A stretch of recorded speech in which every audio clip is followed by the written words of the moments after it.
Good afternoon, everyone, and thank you for being here today. Starting with a little about myself, I belong to the Santal community. It is one of the largest tribal groups in India. This community has given a lot of great leaders in the past, like Sidho and Kanhu Murmu, who led a rebellion against British colonists. And mainstream leaders of today, such as our Honorable President, Draupadi Murmu. Jhal-ah, my name is Lipsa Hembram, and my family hails from a remote village called Danbus in Marwans district. So, why am I here today? I am a tribal Santal designer, and this is my story about how I started my work on the Santal Saree, the female clothing of the tribe. So, what is so unique about this saree? Which is called a Jhal-ah in my language. Now, Jhal-ah means the longer one in Santali. But if you're aware of the traditional Santal Saree, you would know that it was actually shorter in length and width than the regular 6-yard saree. So let me take you through the evolution of the Santal costume. Now, the earlier version of the Santal costume was called a Panhad Panchi. Now, this was a 2-piece costume. It was plain and was accompanied by borders throughout. The lower portion of the saree was, the lower portion of the costume was a 2-meter long fabric which was wrapped at the waist once and secured with knots. The other 2.5 meter was draped meticulously to cover the torso, creating a pouch in the front at the waist. Now, this 2-piece costume was worn by girls and elderly women, while adolescents and ladies would wear a single piece 4-meter cloth, which was called a Jhal-ah. Now, since the Jhal-ah was longer than the 2 pieces of the Panhad Panchi, that's why it was referred to as the longer one. Now, Santals were not a community of weavers, and we have traditionally depended on the nearby weaving communities for our textile needs. We can give these communities credit for the white base with maroon and green checkered pattern on our clothing, which has become an integral part of our identity for generations. Now, these checkered patterns were gender neutral, and the only differentiator being the drapes. Now, when I was a fresh graduate out of college, I was drawn towards natural textiles and focused mainly on sustainable and conscious designs. My 4 years at NIFT gave me the scope to build on these fields. In my creatives, I had multiple portfolios. But designs from Odisha have always stayed as my core. So when I decided to start my own venture, it seemed like a natural progression that I would be associated with crafts of Odisha. I began to establish my brand. I began to establish myself. And one day, my mother throws me this challenge, this very interesting challenge, where she says that she was a government employee. She wanted to wear the Santal Saree in a formal drape to her office and also wear it in her day-to-day life. See, in this saree, she wanted to preserve the memory of her mother and grandmother's style and embrace it in her lifestyle. But for this, the Jhal-ah needed to be modified. It needed to be contemporized, which is easier said than done. This got me into researching for information about the Santal costume. And To my surprise, something which we consider so integral to our culture had very fewer written records on the designs, the textile history, and even the drapes. It had very limited records. And this is when I begin my journey to explore for information by talking to people. Starting with my parents, my relatives, a few village elders. I also visited the penny weavers' villages who used to weave for the Santals in Mayurbhanj. Now, this is the condition of the looms right now. Most of them have discontinued weaving. I did manage to find an intact loom which used to weave the costume.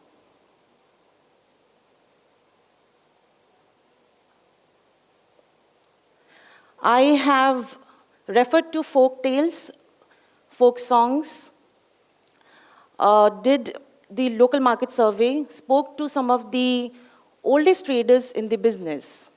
And as I plunged deeper into the subject, I realized the richness of this culture, which I wanted to share with the world through my work. And this is when I started designing small collections of Santal sarees. I photographed them on my mother, very happy first customer.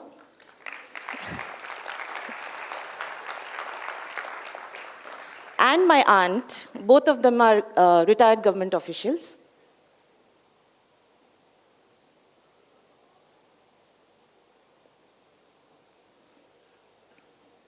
Now, coming back to the Santal Saree market of today. Today, you will see a lot of these multicolored sarees available in the market, which incorporates a lot of fusion from the rest of the country. Now, sometimes this fusion is not by choice. With a lot of new technologies like your power loom, your prints, and machine embroideries, these changes are hard to control. And they become the natural order of the day. As a designer, I understand the challenges of the trade. So I set out to see how I can help preserve the aesthetic of the Santal costume.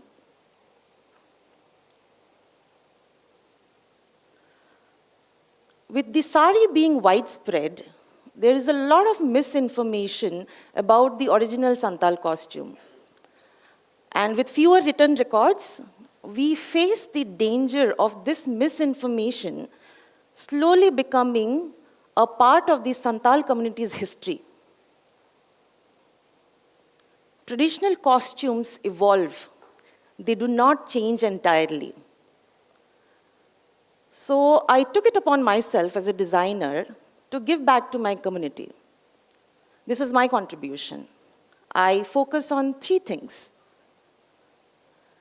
To not stray away from the traditional design sensibility, make the sari hand-woven,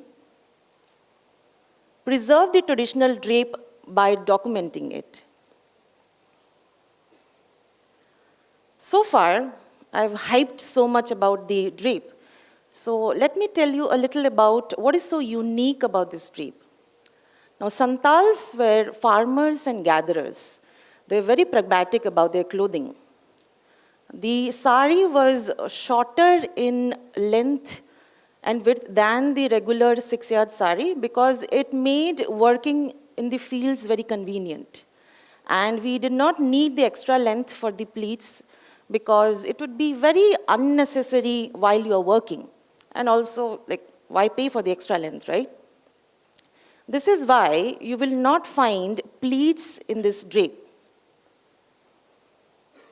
So the sari is tucked at the waist and the anchal is taken from the back to the front.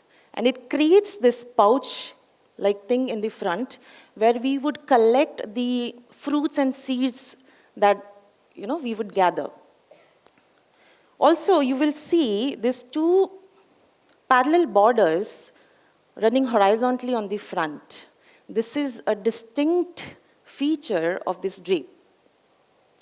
Now, since the aanchal was in the front, most of the motifs or the putta, as we say in Santali, was concentrated in the aanchal only. The rest of the sari was plain. The images that you are seeing in the front explains a little about the evolution, a slight evolution of the drape. The drape on my mother that you are seeing, the pouch in the front at the waist would hang loosely, but the new generation, the younger generation, would wear it firmly tucked at the waist. We are not gatherers anymore, right? Now, with the new designs, the altered length and width, and the choice of yarns, the Santal Saree was not restricted to my community now. It has made its presence felt beyond the community. The Santal Saree is now proudly showcased at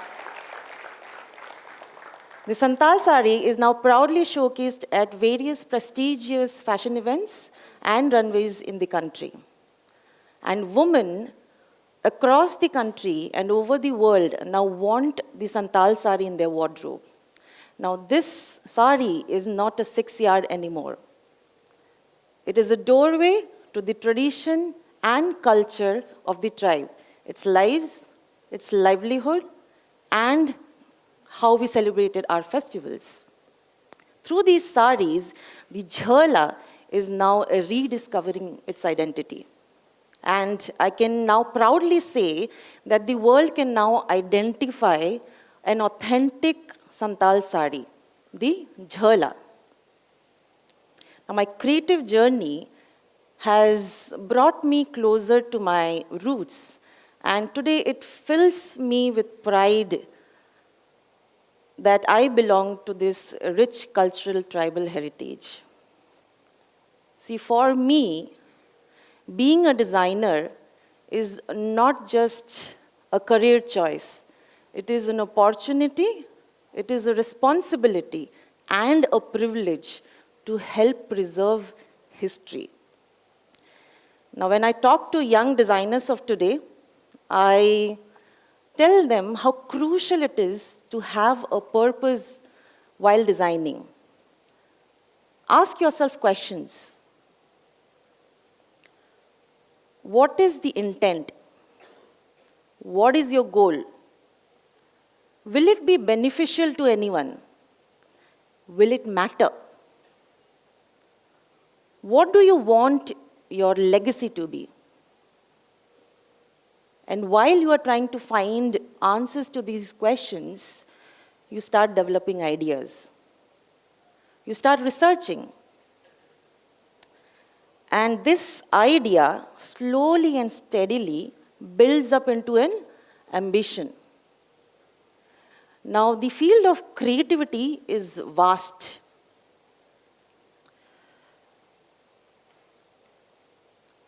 There are so many losing arts and crafts that need design researchers to revive them.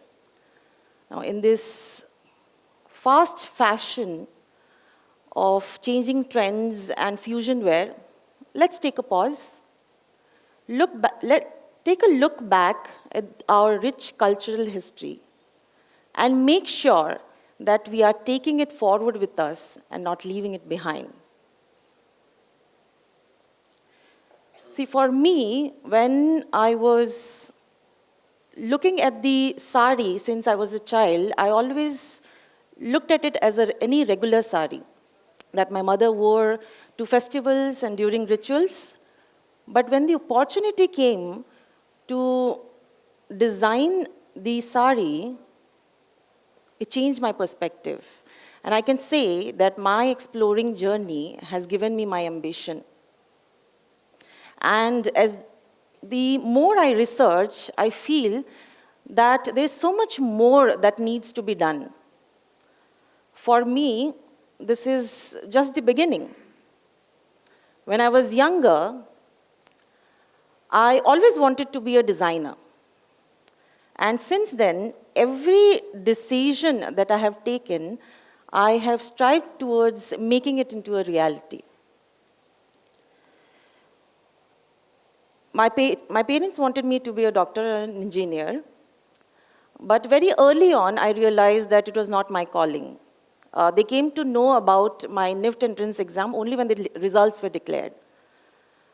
I'm immensely, thankful to them that they had trusted my decision and have supported me.